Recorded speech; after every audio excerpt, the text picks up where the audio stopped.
On this second week of the path to Easter, we're going to take a look at Jesus' calm in the midst of danger and great need. We'll start in Mark chapter 4 by looking at the story of Jesus when he's in the boat with his disciples and a great storm comes up upon the sea. And you'll see in verse 39 that Jesus awoke and he rebuked the wind and the sea and said, "Peace, be still." And the wind ceased and there was a great calm. And he said to his disciples, "Why are you so afraid? Have you still no faith?" And they were filled with great fear and said to one another, "Who then is this, that even the wind and the sea obey him?" Pay attention in every story that we look at this week, the difference between the anxiety and the fear that those in the stories felt as they faced whatever danger or need was in front of them, and then the awe and the fear that they end up feeling toward Jesus at the end. We'll see it again in Mark chapter 5 when Jesus heals a man of many demons and he sends them into a herd of pigs.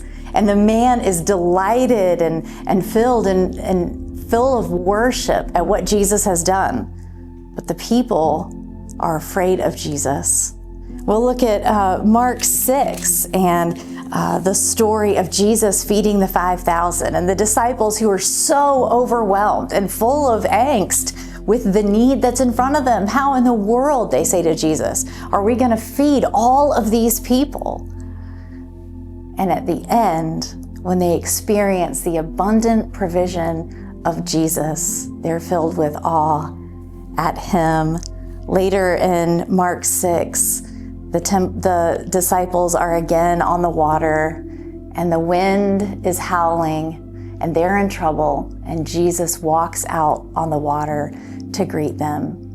We're going to see every single time that when God's people experience awe at his power, that has the expulsive power to make their fear and anxiety flee. You will not want to miss this week. We want you to enjoy the study and meet with God, and we are praying for you to encounter him and to receive the peace of Jesus' heart.